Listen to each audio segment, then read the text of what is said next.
dia, professor, como está? Bem-vindo aqui ao nosso podcast e obrigado por ter aceito o nosso convite. Bom dia, o prazer é todo meu, é um gosto estar aqui a falar convosco. Para começarmos, se calhar começava por dar assim um background sobre as suas áreas de interesse e como é que chegou até aqui a ser professor de econometria.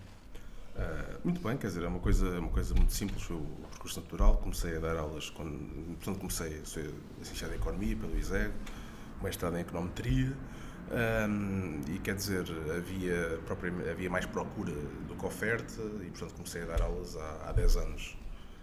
Comecei a dar aulas há 10 anos no ISEG, depois fiz o doutoramento em matemática aplicada também lá no ISEG. Portanto, na altura em que estava sensivelmente no primeiro ano, houve um convite para vir cá dar aulas de econometria na 9MS, e conciliei o ISEG e a 9MS durante muito tempo, até que ainda antes de acabar o doutoramento, começou a ser impraticável, e tive que optar, e optei pela 9MS, e não me arrependo nada da decisão que tomei, é um gosto muito grande estar aqui. Ainda bem. E como é que era o professor durante os seus primeiros anos na universidade, como estudante? Isto não vou aqui dar respostas politicamente corretas, mas eu nunca gostei muito da escola, confesso. Nunca gostei muito da escola e, na verdade, quando acabei o 12º ano, não queria estudar. Portanto, sempre fui um estudante, nunca fui estudante modelo. Sim. E nos primeiros anos, portanto, da minha licenciatura, fazia tudo menos estudar e ir às aulas. Portanto, tudo aquilo que não se deve fazer. Portanto, posso dizer que sou um exemplo pela negativa, enquanto estudante de licenciatura. E agora é professor, então, quando é que foi o ponto de viragem? Na verdade, o ponto de viragem foi na altura do mestrado, sendo honesto. Foi a primeira vez que comecei a reconhecer alguma utilidade na escola. Sempre achei que a escola estupidificava mais do que outra coisa qualquer. E nunca me senti propriamente bem nem realizado no papel de estudante. Portanto, foi na altura do mestrado, na verdade, comecei a gostar um bocadinho mais de estudar e comecei a adquirir hábitos de trabalho e hábitos de estudo, sendo muito honesto convosco. E tirou logo o curso em Economia assim que acabou o secundário? Não. Então foi trabalhar ou foi assim? Fui trabalhar, fiz várias coisas e tive 3 anos sem estudar, porque achava que não queria estudar. E acha que isso prejudicou, se calhar, um bocado? De maneira nenhuma, acho que foi uma experiência bastante enriquecedora e divertida também. Muito bem. E depois começou a dar aulas disso quando começou o doutoramento, não é? Não, comecei a dar aulas no mestrado. Logo no mestrado? Sim. No ISEG? Sim, foi no início do segundo ano, no final do primeiro. E como é que surge essa oportunidade? Bom, havia uma vaga e, portanto, um professor na altura que era presidente do departamento de matemática falou com vários estudantes que se destacavam. Portanto, eu comecei a ser bom aluno no mestrado, do ponto de vista quantitativo, e havia uma vaga para 5 pessoas, demos uma aula e fui selecionado. Porquê é que escolheu a econometria? Quando é que começou esse fascínio? É uma boa pergunta. Na verdade, eu acho que na altura, quando acabei a minha licenciatura, a opção, quer dizer, que eventualmente me seduzia mais era a Sociologia Económica, para ser muito honesto.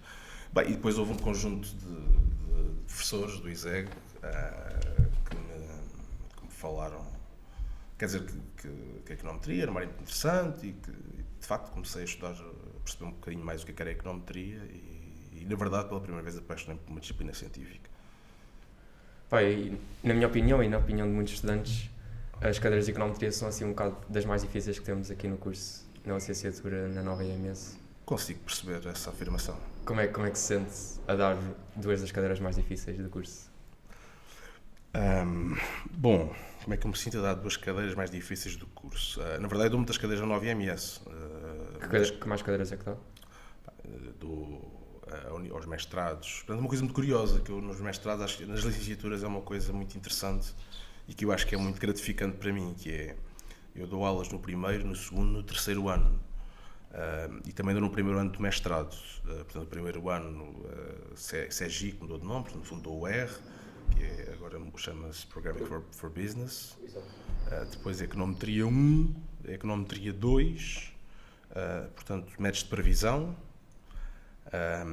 Depois temos métodos econométricos no mestrado, Statistics for Data Science também no mestrado, análise de dados discretos, análise de variância, metodologia de investigação, portanto são bastantes cadeiras que eu dou na nova IMS.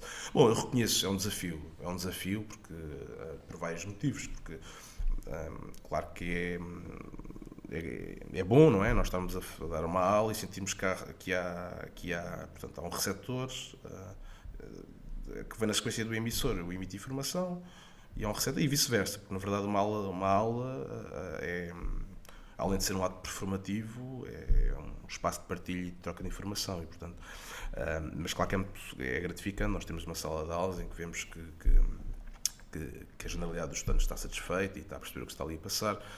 Bem sei que em econometria, por vezes, acabamos por não dar aulas para um grupo específico, mas claramente temos a percepção de que a grande maioria dos estudantes não gosta de econometria, não reconhece utilidade na econometria, talvez também por ser uma cadeira que eu acho que tem aqui duas questões que eu acho que podem dificultar, que é a primeira é a questão da semântica. Portanto, acho que o principal problema com a econometria é de semântica. Como assim, semântica? Eu dou-vos um exemplo. Quer dizer, durante portanto, até a análise matemática, isto quer dizer, já vem desde o ensino básico e secundário, ensinam-nos claramente o que é uma variável e o que é uma função, não é? Temos uma variável, temos uma função. Depois chegamos à estatística e temos o principal conceito em estatística, ou um dos principais conceitos, e em econometria, é o conceito de variável aleatória. Portanto, nós temos uma variável aleatória que se chama variável, mas que na verdade é uma função. Portanto, tudo aquilo que nos ensinaram deixa de fazer, ou parcialmente, sentido, não é? Portanto, é uma questão semântica. Depois tem um jargão muito próprio também. Portanto, há conceitos que têm um significado específico na econometria e que não são inteligíveis ou que não são self-contained, por um lado. E depois, por outro lado, talvez por ser uma cadeira que se desenvolve de forma sequencial, não é? O que significa que não temos blocos compartimentados de matérias, temos blocos de matéria que se interpenetram. E, portanto, um estudante que não tenha um estudo regular, que não participe regularmente nas aulas, que não faça uma reflexão de aula para aula, terá algumas dificuldades, e isso pode ser frustrante para os estudantes, quer dizer, nós sentimos isso claramente. Portanto, respondendo à pergunta, quer dizer, é o que é. Naturalmente, todos os professores gostam de sentir que estão a falar com os estudantes e que estão a interagir com estudantes que gostam, que têm gosto, têm prazeres. Bom, aqui não acontece sempre, mas eu diria que há uma percentagem de estudantes que reconhecem a importância naquilo que está a ser transmitido e que gostam. O que recomendaria a um estudante que quer perceber melhor a econometria? Como é que diria para se sair melhor no seu curso?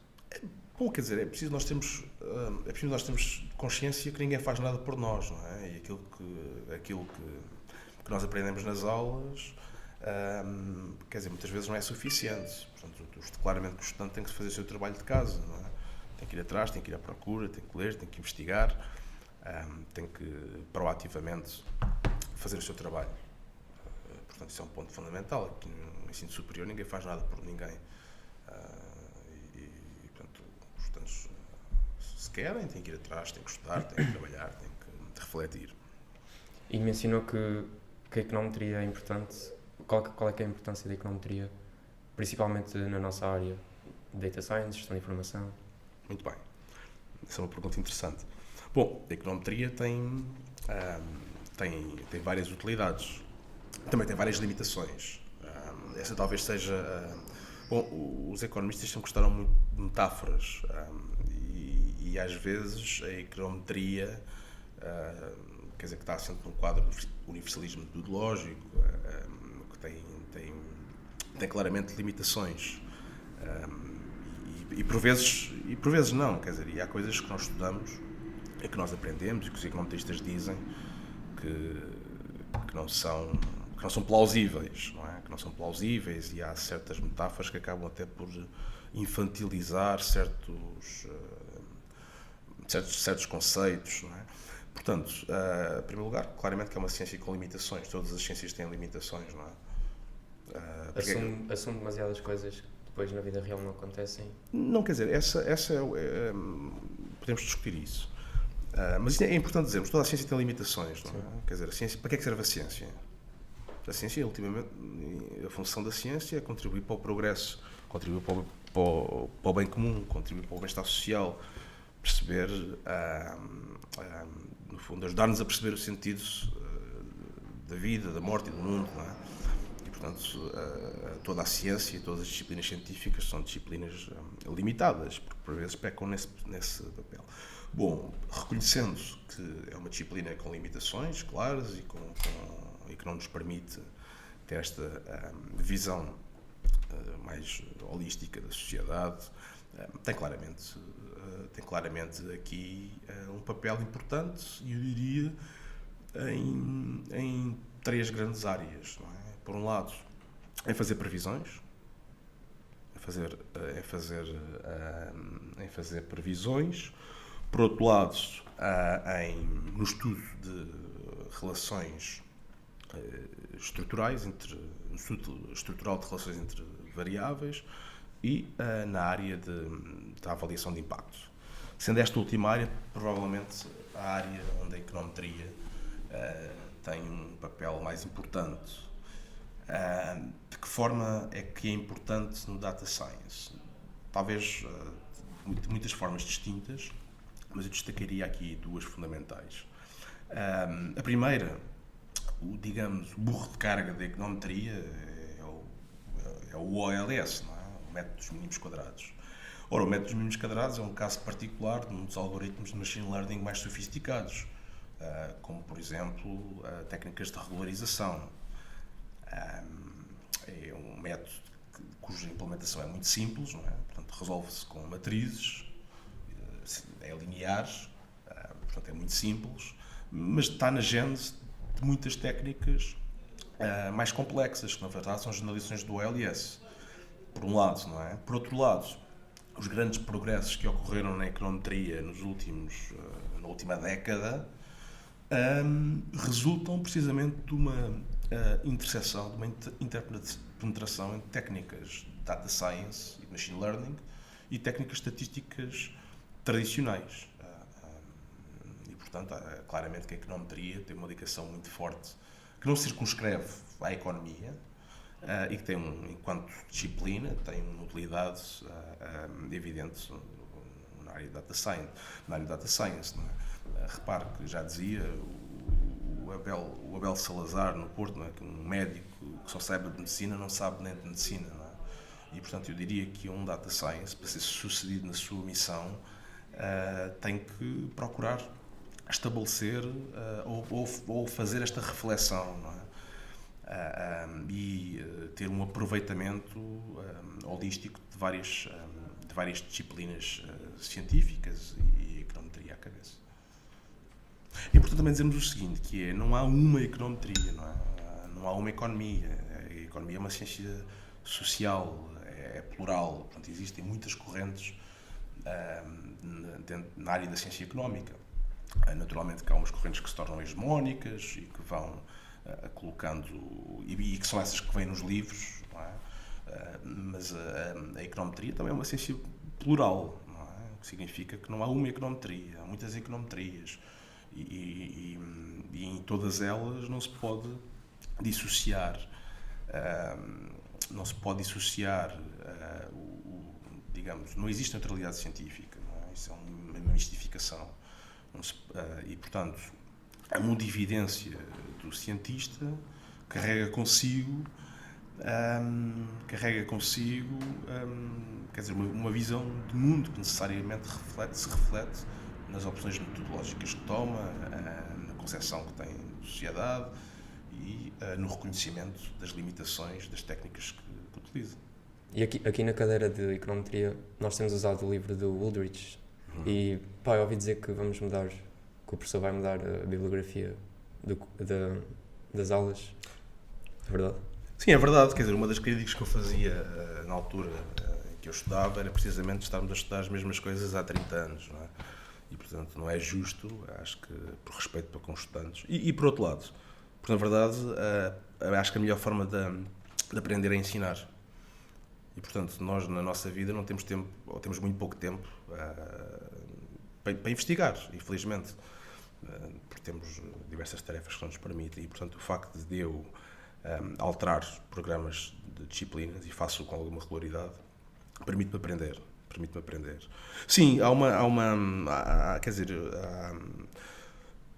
isto é um processo iterativo e, como eu disse, a econometria evoluiu muito nos últimos 5 anos, 10 anos, e há avanços fundamentais que são úteis para um data scientist, designadamente as técnicas de inferência causal, não é? Ou seja, a econometria, que no fundo, eu diria 90% daquilo que nós fazemos, a pergunta é, portanto, o objetivo é responder a perguntas do tipo: o que é que acontece se isto acontecer? Não é? Por exemplo, qualquer diferença salarial entre um homem e uma mulher, etc. Qual é que é o impacto do tamanho da dimensão das turmas no sucesso escolar? Essa é uma forma de ver a questão. Outra forma também muito interessante é o que é que aconteceria se isto não tivesse acontecido, não é? Portanto, uma análise contrafactual que está muito pendente e evoluiu muito devido a machine learning. Portanto, nós temos, Esther Duflo, o Prémio Nobel de Economia em 2019, tem vários artigos sobre a utilização de técnicas de machine learning e data science na econometria. Os penúltimos 3 prémios Nobel que também se posicionam, e o trabalho que fazem sobretudo é nesta área também. E há um livro que eu acho que é um livro muito interessante, um livro, talvez dos livros técnicos que eu mais gostei de ler até hoje, que é o Causal Inference, The Mixtape, do Scott Cunningham, e será essa a bibliografia que nós vamos passar a utilizar em Econometria 2. Na Econometria 1 continuamos com o Woolrich? Na Econometria 1 vamos fazer pequenos ajustes também, direcionar, no fundo vamos preparar para o estudo da inferência causal. O livro de Scott Cunningham tem vários capítulos. Tem capítulos mais de estatística tradicional, de econometria, os fundamentals, portanto, o que é o LS, como é que se obtém, etc. E depois tem capítulos dedicados a várias técnicas, como matching, como o método diff-in-diff, difference in differences, o método diferenças nas diferenças, controle sintético, etc. Portanto, há aqui um mundo para explorar e, portanto, a econometria 1 vai...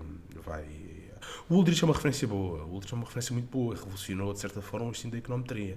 Era uma coisa moderna, agora provavelmente já não é. É um clássico, tornou-se um clássico, mas há, sei lá, 10, 15 anos atrás, era uma referência.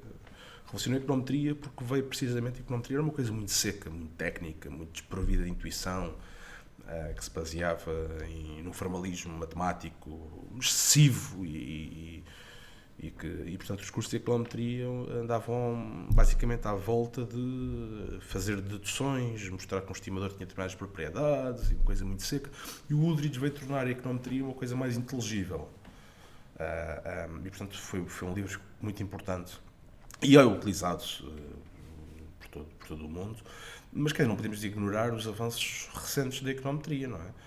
E sendo uma escola de ponta, temos de ter um ensino de ponta e, portanto, nós, da nossa parte, temos que fazer o nosso papel, até para ficarmos de consciência tranquila que estamos a fazer aquilo que é melhor para os estudantes. E, por falar em avanços científicos na econometria, o professor também visionou, acho que foi a tese da professora Carolina Vasconcelos, que ganhou um prémio. É verdade, é verdade. Como é que foi ver a evolução da professora e qual é que foi o avanço científico dessa tese? Muito bem. Foi um avanço significativo. O processo originou uma package para o R, portanto, e está em processo de publicação. Vai acabar por ser publicado num bom jornal de econometria, não tenho dúvidas. A tese foi o prémio, portanto, a melhor tese portanto, feita no ISEG há 2 anos, 1 ano. Portanto, passa muito rápido. Portanto, eu ainda ontem tinha a vossa idade e tinha assim um futuro brilhante à minha frente, e agora tenho esta idade e tenho um futuro brilhante atrás de mim. Tem passado brilhante. O tempo passa muito rápido. Portanto, foi há um ano, 2 anos. Basicamente, foi sobre cadeias de Markov. E, no fundo, faz uma generalização do método, uma generalização importante, sem aqui entrar em grandes detalhes técnicos. Uma cadeia de Markov portanto, é um processo de Markov definido num espaço de estados discretos. O que é que isto quer dizer? Um processo de Markov é um processo que verifica a propriedade markoviana. Portanto, se eu quiser prever o futuro, passo o pleonasmo, eu não preciso do passado se souber o presente. Portanto, ou seja, se eu quiser prever se amanhã vai estar sol ou chuva, eu só preciso de saber se hoje teve sol ou chuva, não preciso de saber o que é que aconteceu ontem. Ou seja, sabendo o presente, o futuro é independente do passado. É isto que quer dizer. E o que a Carolina Vasconcelos fez foi permitir que essa previsão dependesse de outras variáveis. Portanto, no fundo, poder trazer X, estão a ver, variáveis do lado direito para ajudar a fazer essa previsão.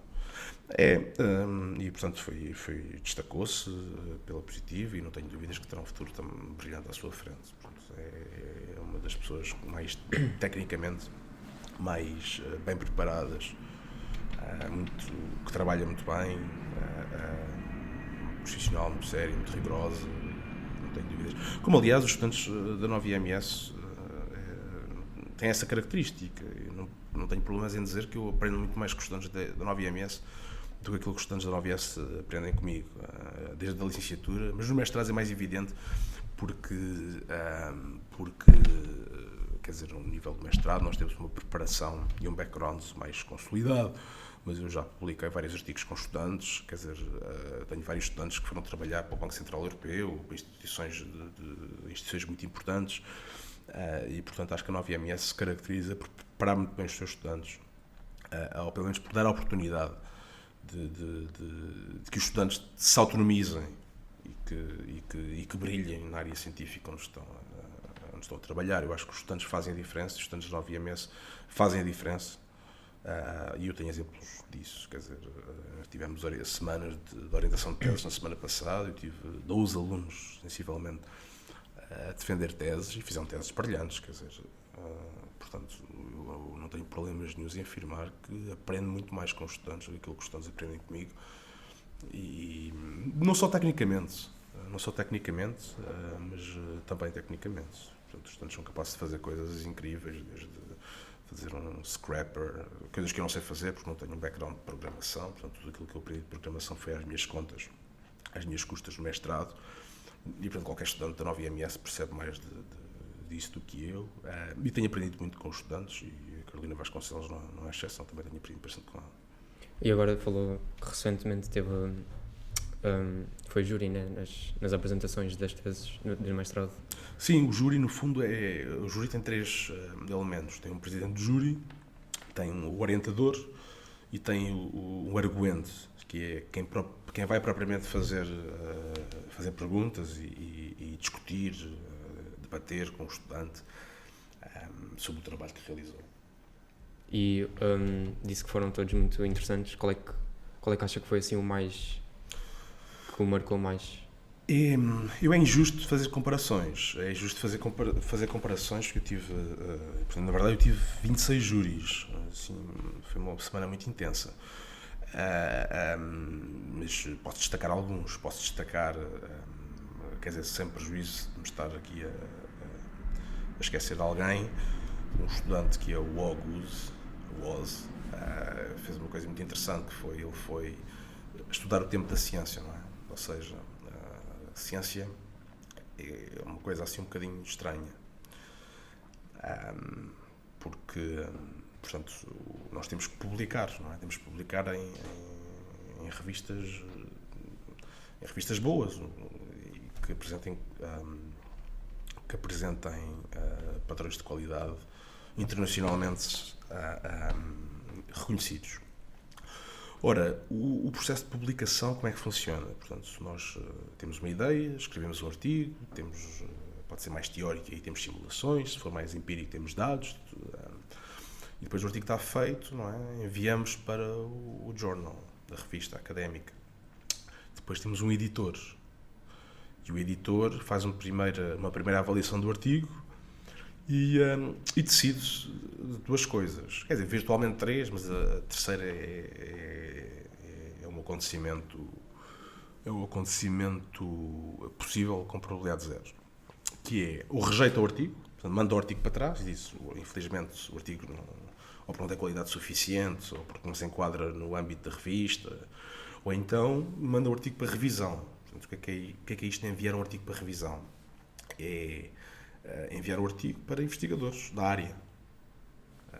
E esses investigadores vão ter que ler um artigo e fazer um relatório em que diz inicialmente uma de 4 coisas.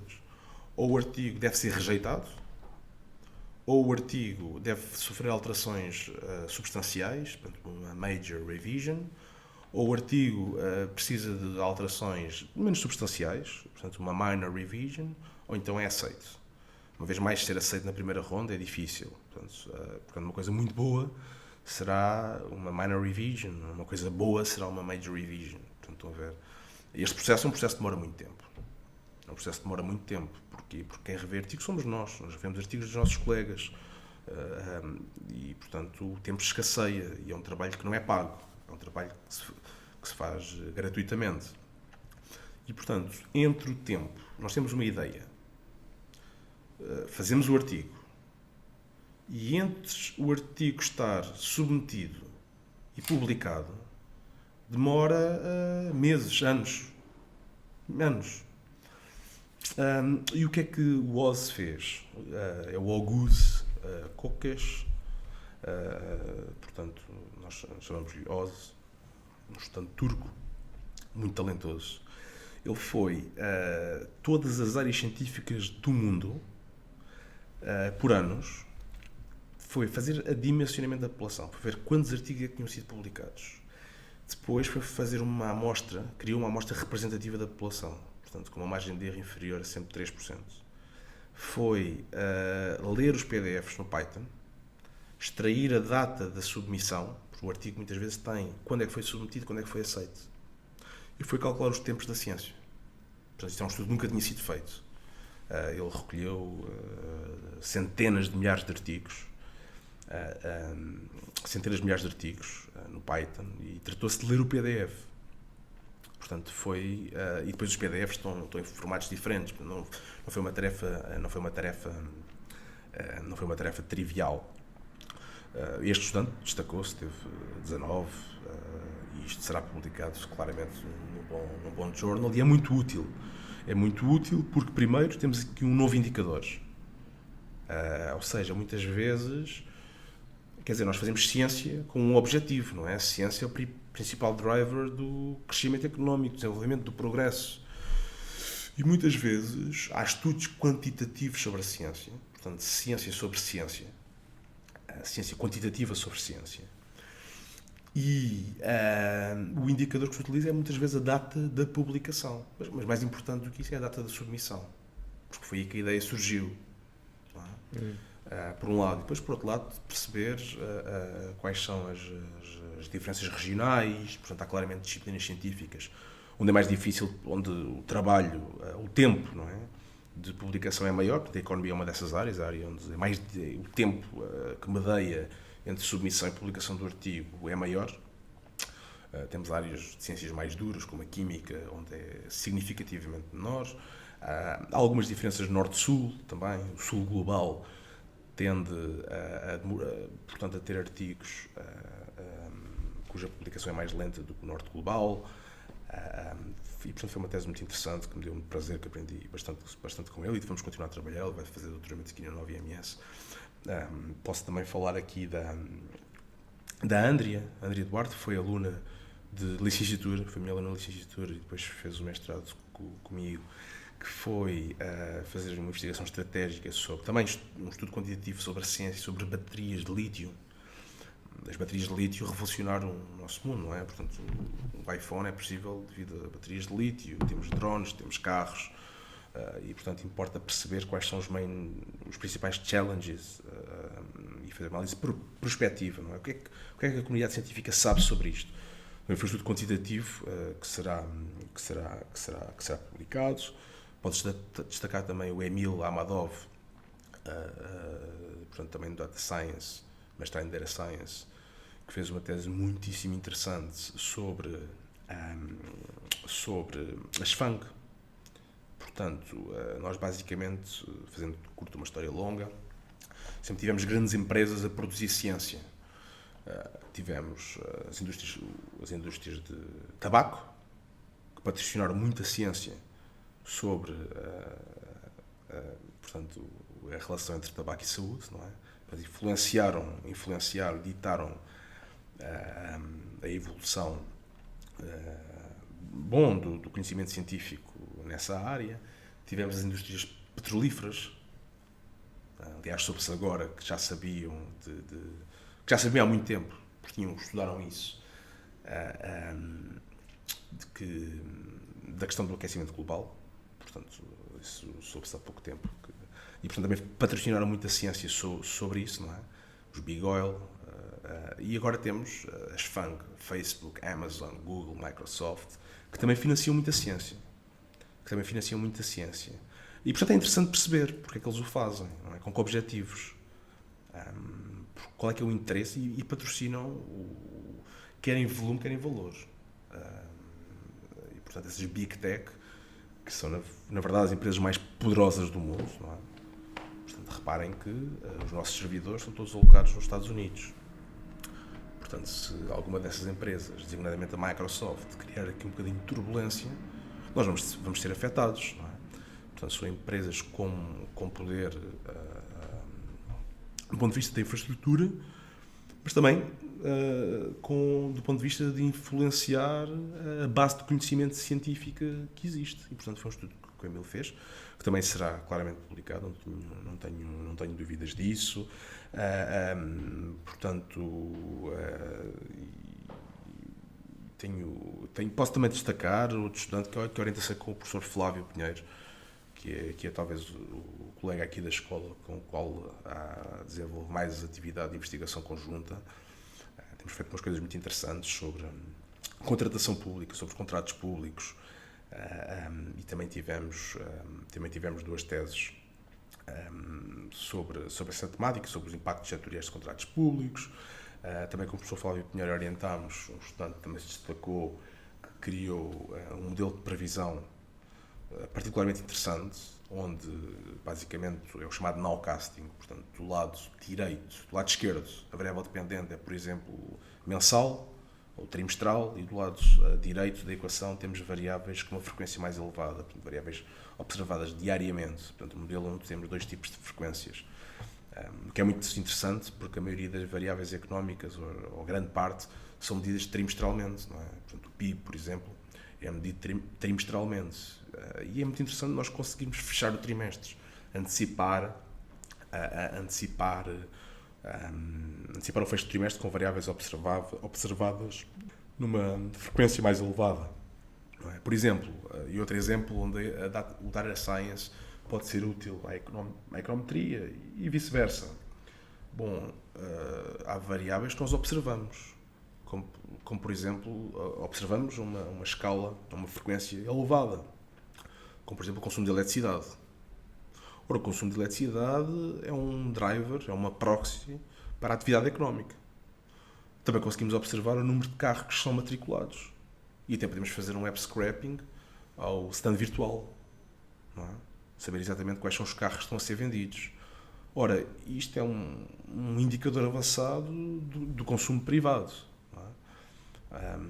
E, portanto, é outro exemplo, não é? De que forma esta tese foi feita pelo Bruno Borges, que também tirou uma nota belíssima e que não tenho dúvidas que será publicado. Portanto, são alguns exemplos não exaustivos, certamente estou-me a esquecer de alguns, mas foram estudantes que vão brilhar, não tenho dúvida, vão ter um futuro brilhante à sua frente e que vão avançar para o mercado de trabalho com uma publicação no Bond Journal sobre temas inovadores que deram um contributo real para a ciência. E, portanto, não tenho dúvidas que na 9IMS os estudantes fazem a diferença.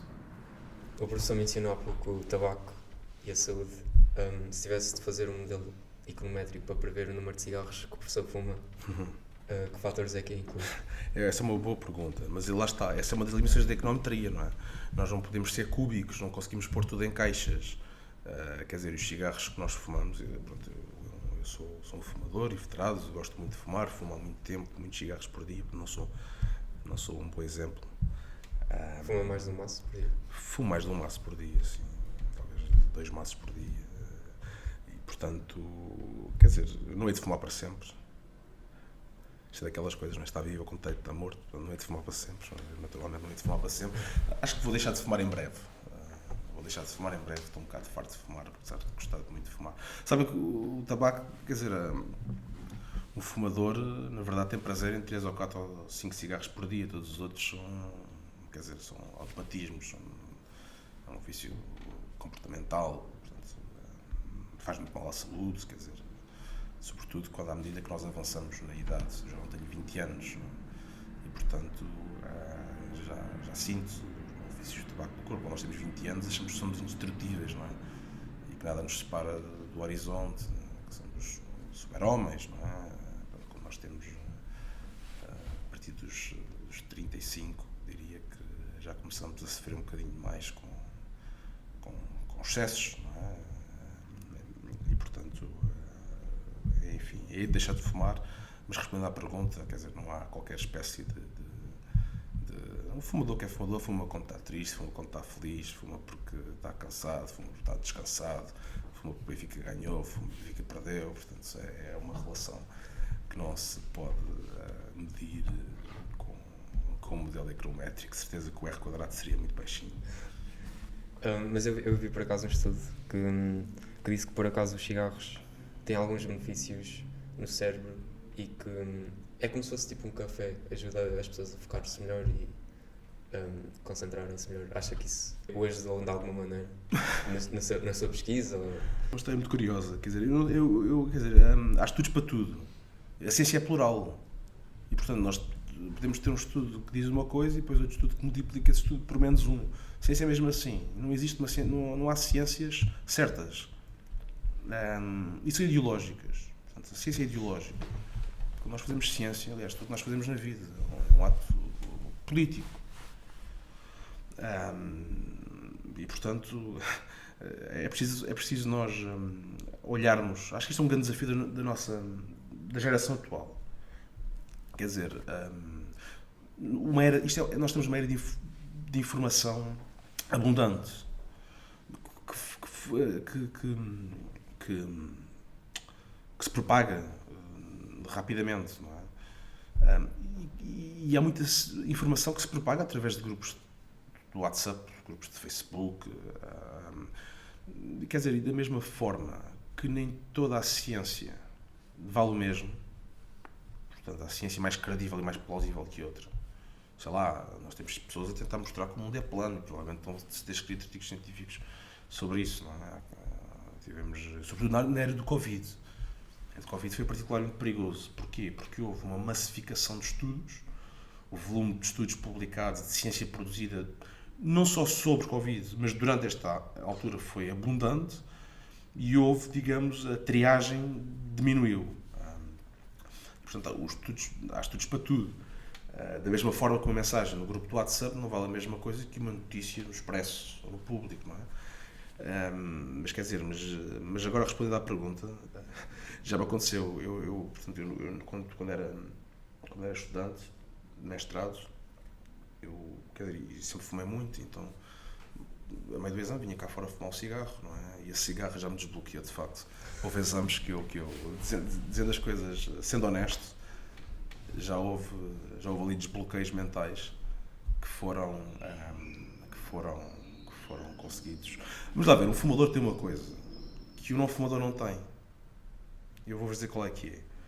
Portanto, eu posso estar a fumar o meu cigarro, só fumar o meu cigarro. Olha, está a fumar um cigarro.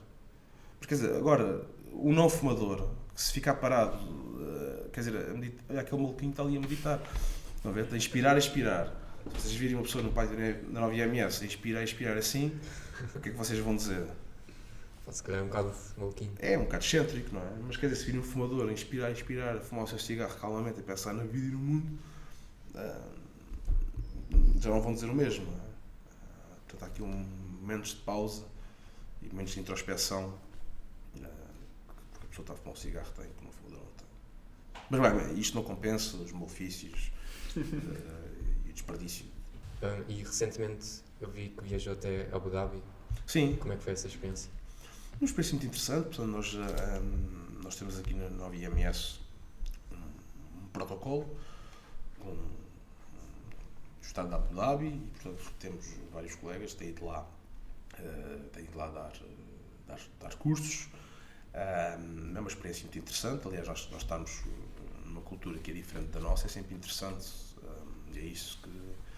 E é isto que nos traz mundo, não é?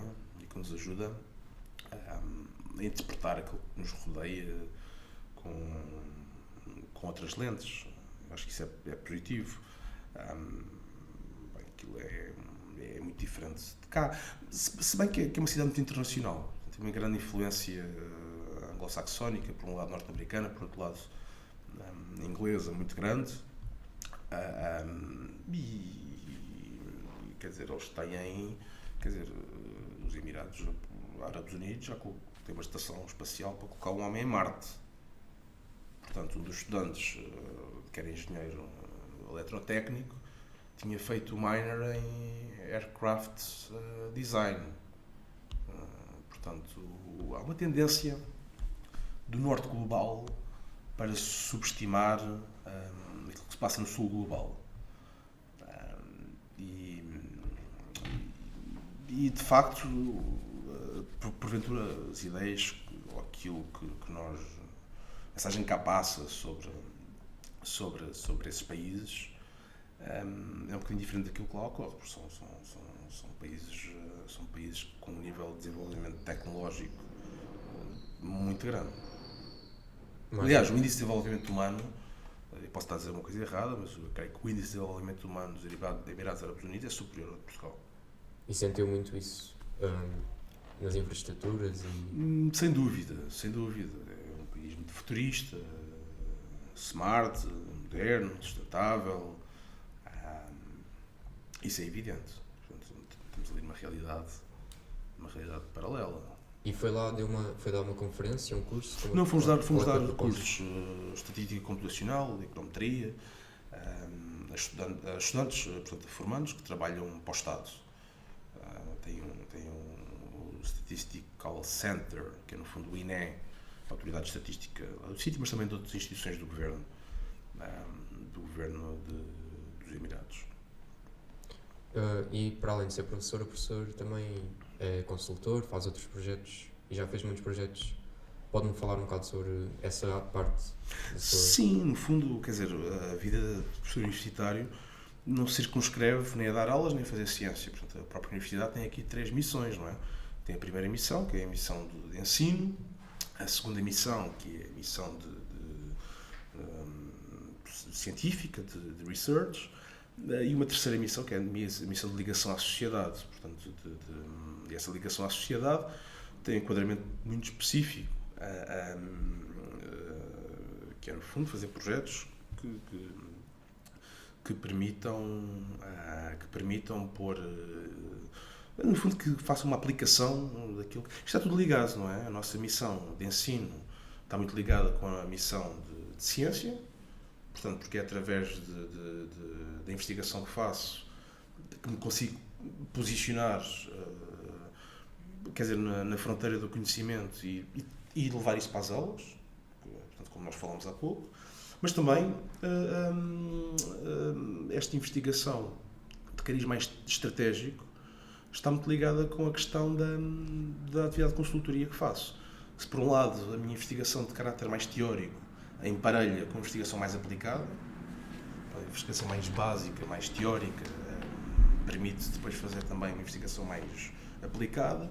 Por outro lado, este perfil de investigação mais estratégico, relacionado com temas emergentes, como, por exemplo, transportes, telecomunicações, energia, ambiente, que é isso que tenho feito em parelha. Portanto, diria que esta investigação mais estratégica será uma atividade mais problem finding, e a atividade de consultoria talvez uma atividade mais de problem solving. Tenho feito diversas atividades de consultoria, faço muita, quer para instituições públicas, privadas, nacionais e internacionais. Desde 2017 que trabalho para a OCDE, já fiz trabalhos para a Comissão Europeia, para vários ministérios, para secretarias de Estado, direções-gerais, institutos nacionais de estatística, em praticamente todos os continentes.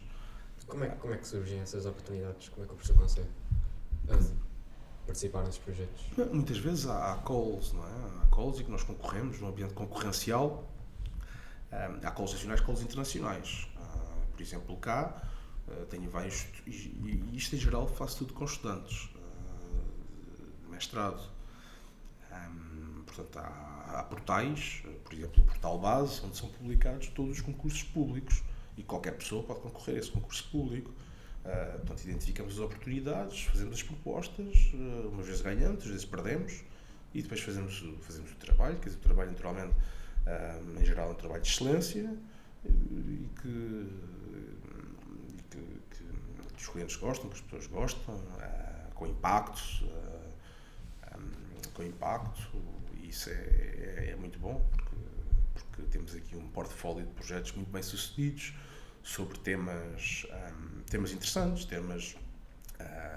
onde aplicamos as técnicas que investigamos e colecionamos, não só da econometria, mas também outro tipo de estatística, métodos de previsão. Portanto, há uma procura muito grande por esses serviços, e a partir do momento em que se fazemos um bom trabalho, naturalmente que essas oportunidades vão surgindo. Que projeto é que o marcou mais e acha que foi mais impactante na sociedade e onde pôde utilizar, se calhar, técnicas de econometria? Bom, então, houve vários projetos interessantes e importantes. Destaco aqui alguns, com a UTEL, que é, portanto, a Unidade Técnica de Avaliação de Impacto Legislativo, que, portanto, é dependente da presença do Conselho de Ministros. Agora está integrada no Plano APP, que é uma grande consultora do Estado que faz planeamento e perspectiva, em que fizemos desenho metodológico, em que, basicamente, quando o Conselho de Ministros reuniu na quinta-feira e aprova decretos-lei, esses decretos-lei têm que ter uma avaliação de impacto.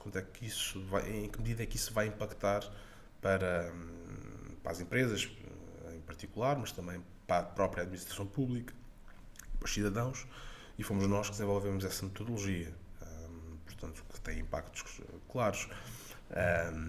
Para desenvolvermos essa metodologia, portanto, na verdade foi o primeiro projeto que fiz para a OCDE, tivemos que padronizar custos. Isso é um trabalho big data, não existiam basicamente esses custos. Quanto é que uma obrigação legal vai custar uma empresa? Bom, antigamente eles não distinguiam empresas pela sua dimensão. Nós conseguimos fazer essa divisão através de análise de microdados, mas também através de dados de inquérito. Quando foi um trabalho de big data, eram volumes de dados massivos, onde aplicámos técnicas de estatística, de econometria. Esse foi um trabalho muito importante. Já desenvolvemos projetos também onde aplicámos técnicas de inteligência artificial para a avaliação de impacto legislativo. Portanto, basicamente colocámos uma máquina a ler decretos-lei e fazer identificação de custos. Houve vários projetos que tiveram impacto. Fizemos também recentemente um projeto para o Governo Regional da Madeira, onde fizemos avaliação de impacto de políticas de emprego. Quer dizer, e se nós não medirmos o impacto das políticas, não conseguimos formular políticas, não é? Não conseguimos saber o que correu bem, o que correu mal. E depois foi muito interessante de facto esse projeto, porque no final houve uma conferência onde havia beneficiários, portanto, jovens que vinham até eram meio complicados, mas que contavam de que medida é que os estágios, as políticas de emprego que houve na Madeira, portanto, os estágios, mudaram a sua vida. E, portanto, foi um trabalho também, foi um trabalho interessante e importante porque permitiu fazer a avaliação desses programas. Fizemos também desenho metodológico para se avaliarem políticas cofinanciadas por fundos europeus.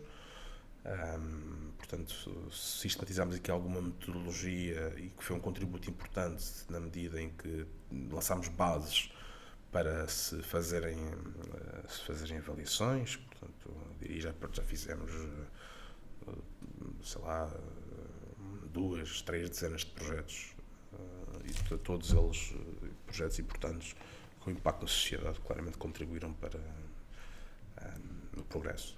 E qual é que é a duração média desses projetos? Varia muito. Assim, no máximo, o projeto mais longo que o professor já teve? Tivemos projetos de 2 anos, projetos também, já tivemos projetos de 3 meses, varia muito. E o professor desenvolve esses projetos enquanto dá aulas, faz investigação? Como é que o professor equilibra todo o seu trabalho? Pois essa é $1 million question, é muito difícil, não é? Eu diria que talvez isto aprende-se com o tempo.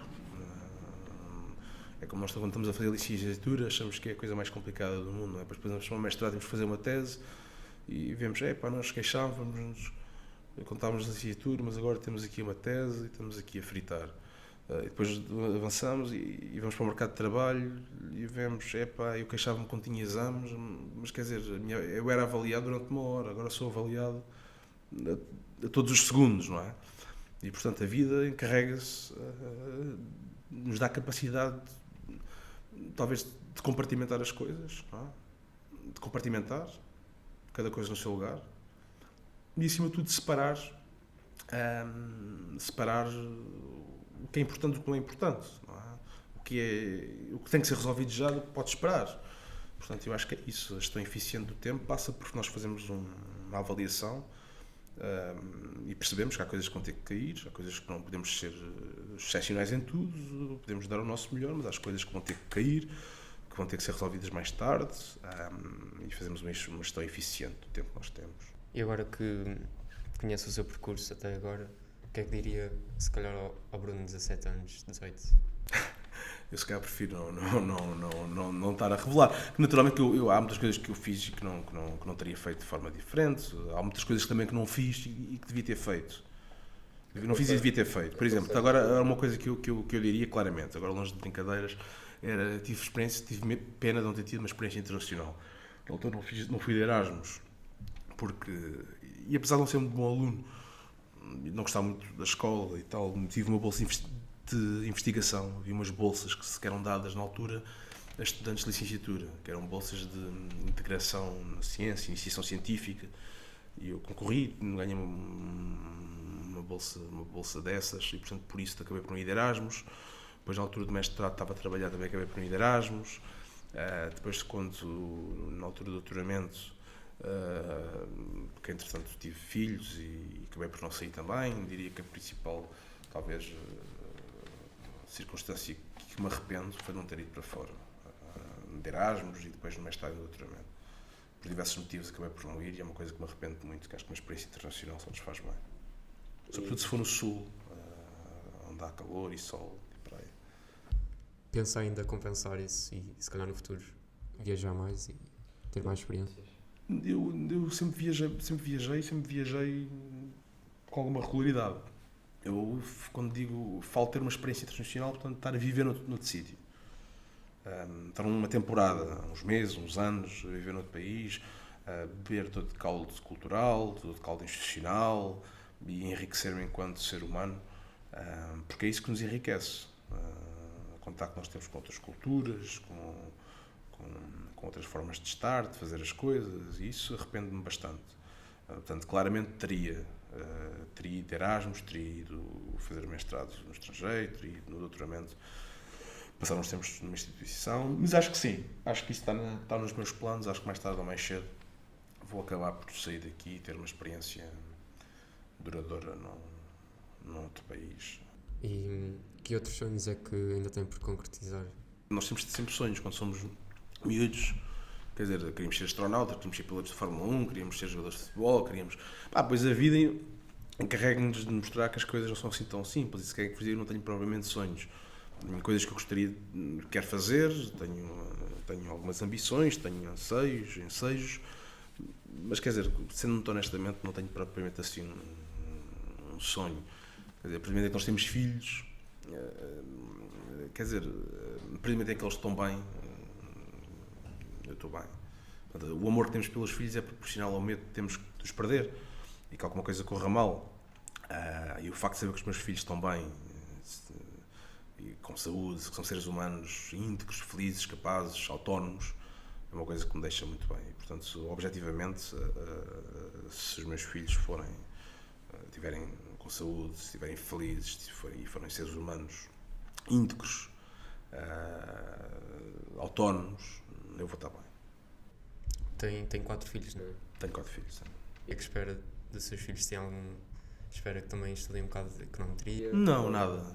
Espero que sejam felizes. Seja whatever that is. Ainda são muito novos, não é? Também. São muito novos, sim, mas não tenho qualquer espécie.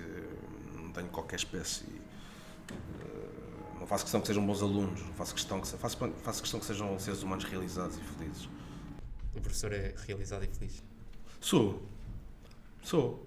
realizado e feliz, gosto muito daquilo que faço, acho que tenho uma das melhores profissões do mundo. Quer dizer, não tenho um patrão, tenho autonomia, tenho liberdade para fazer aquilo que quero, dentro de certos limites. Acho que a interação de uma sala de aula é uma coisa que eu gosto bastante. Já contactei com, sei lá, 1.000, 2.000 estudantes, portanto é uma aprendizagem contínua,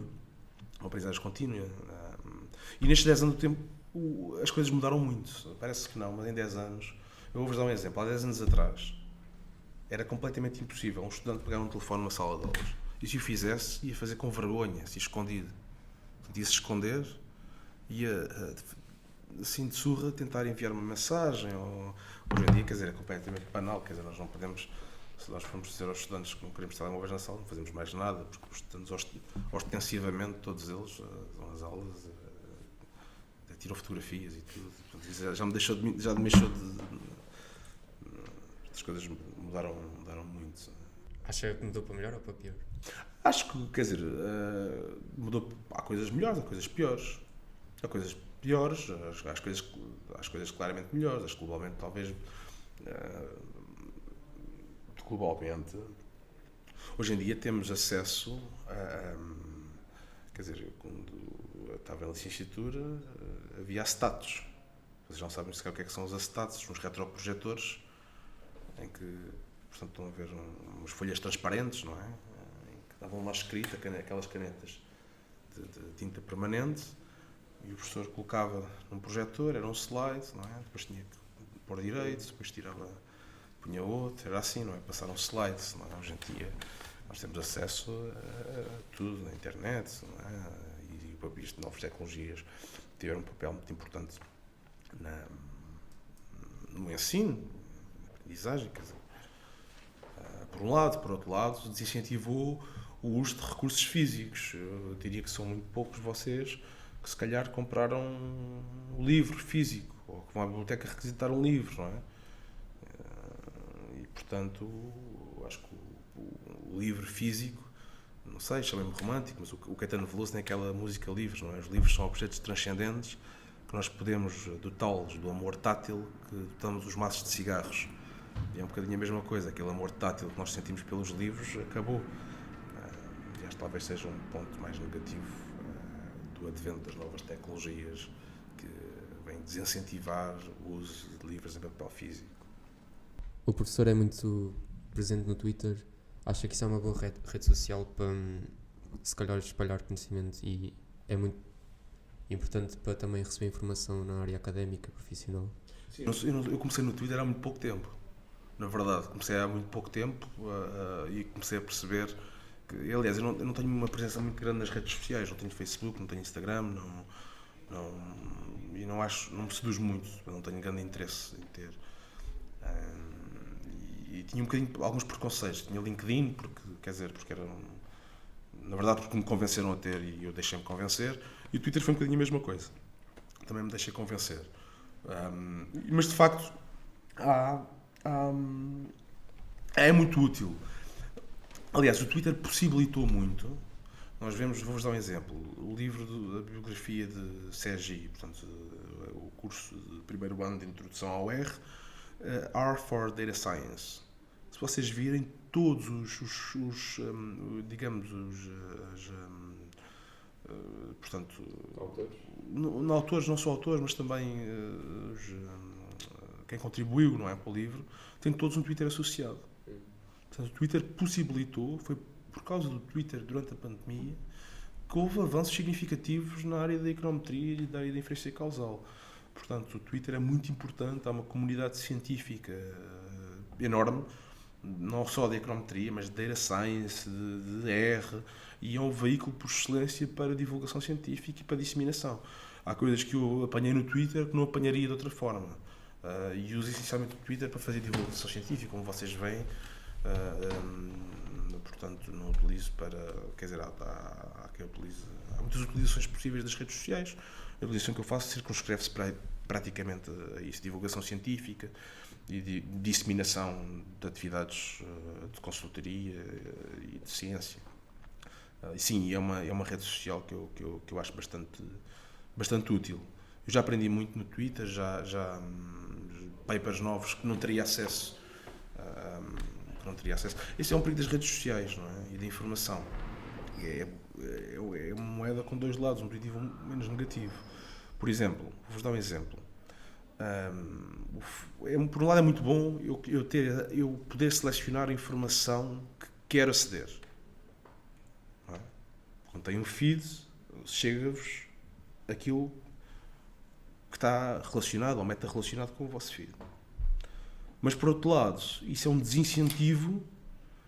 Nós, por exemplo, lemos um jornal. Ora, qual é que era uma vantagem em se ler um jornal em papel físico? Eu até chegar à notícia que eu queria ler, ia ler notícias que eu não queria ler, mas que se calhar eram importantes. E, portanto, o facto de haver mais informação, de circular a uma velocidade mais rápida, não significa que sejamos seres humanos mais informados. Porquê? Porque há uma pré-seleção de informação que vem ter connosco e que não passa por nós. Não é? E, portanto, acho que o Twitter tem uma vantagem, teve claramente vantagens, porque é um veículo de acesso e de partilha de informação muito interessante, mas temos que ter atenção, não é? Como todas as redes sociais, é targeted. E, portanto, não chega, não é? Há um conjunto de informação que eu acho que nós podemos não achar que não queremos, porque não temos interesse, mas na verdade até pode ser informação útil, não é? E que sugestões culturais é que podia dar? Livros, filmes, séries, música? Então, deixem pensar. Livros, talvez O Estrangeiro do Camus, foi um dos livros que eu mais gostei de ler até hoje. É um livro que se lê muito bem. É um livro muito interessante, que explora, por um lado, a questão da responsabilidade do indivíduo. O Camus é existencialista e, portanto, toda a teoria camusiana está expressa no livro. A questão bom, é uma referência que eu acho que o livro se lê muito bem. É um livro pequenino, portanto, todos vocês deviam ler esse livro. É um livro muito interessante. Filmes, olha, por exemplo, isso é um clássico, mas todas as vezes provavelmente viram. O Padrinho, por acaso vi há pouco tempo Padrinho 1 e 2, e é engraçado que vi com umas lentes diferentes daquelas que via, quer dizer, os filmes do Tarantino, designadamente o Pulp Fiction, foi um filme geracional, muito, muito interessante. E depois tem cinema de autor que eu acho que pessoalmente marcou muito. Gosto muito dos filmes de João César Monteiro, em particular daquela trilogia que ele tem, o João de Deus, Recordações da Casa Amarela, Comédia de Deus, Bodas de Deus e Recordações da Casa Amarela. São livros que são filmes que me marcaram, que eu recomendo. E eu confesso que séries não sou muito. É uma uma trend mais moderna? Não, não é isso. Já vi algumas séries e gostei bastante. Se tivesse de dizer séries, talvez eu diria Narcos, os Peaky Blinders. São duas séries que eu gostei de ver e que recomendo. Mas provavelmente todos vocês já viram e, portanto, é uma recomendação. E música? Bom, música. Quer dizer, eu na verdade, isto é engraçado. Eu diria que o Spotify dá-nos aqui aquilo que nós ouvimos mais, não é? E o que eu ouvi mais em 2022 foi Charles Mingus. Não é, gosto bastante, portanto acho que, mas quer dizer, ouço tudo, ouço desde fado português, quer dizer, Camané, Aldina Duarte, acho que são muito talentosos. Também gosto muito de rock, falámos há pouco em Uma Morte, quer dizer, isso, Uma Morte, Chutes e Pontapés, rock português, Pesticida. Também internacionais, gosto muito de Clash, Doors, Queen, por exemplo, que aliás provavelmente produziram música mais bem conseguida do século XX, Bohemian Rhapsody, sim, mas também jazz, portanto, o Charlie Parker, o Miles Davis, o Charles Mingus, são autores que eu ouço numa base diária. E em que parte do dia é que ouve música? Bom, antigamente ouvia muito quando andava de carro, agora como ando sempre de moto, essa parte de ouvir música enquanto me desloco não acontece. Quando chego a casa normalmente gosto de ter silêncio, portanto privilegio a televisão desligada, porque é raro conseguir ter silêncio. Portanto, isso em geral quando estou a trabalhar. Acha que ajuda a concentrar-se quando está a estudar ou a tentar aprender alguma coisa? Sim, se bem que eu quando estou a ler ou a escrever numa língua não consigo ouvir música nessa língua. Se tiver a escrever em inglês, não consigo ouvir músicas em inglês. Se tiver a escrever em português, não consigo ouvir músicas em português. É a única restrição. Assim, em poucas palavras, para finalizar, uma pergunta assim mais complicada. O que é o significado da vida para o professor? Bom, eu acho que não tenho inteligência suficiente para definir um conceito tão vasto. Onde é que as pessoas podem encontrá-lo e contactar com... Bom, quer dizer, os contactos são públicos. Tenho o meu e-mail do meu gabinete e são sempre bem-vindos a todos vocês. Quer dizer, o papel do estudante também é conseguir, quer dizer, apoiar os estudantes, falar com os estudantes, trocar impressões com os estudantes e, portanto, sempre disponível. Mandem-me um e-mail, apareçam, tenho todo o gosto em falar convosco, ouvir o que têm para dizer. E no Twitter, qual é que é o seu nome de utilizador? Será BMP Damasio? Ok, professor, obrigado. Obrigado, foi um gosto. Foi um prazer. Foi um gosto.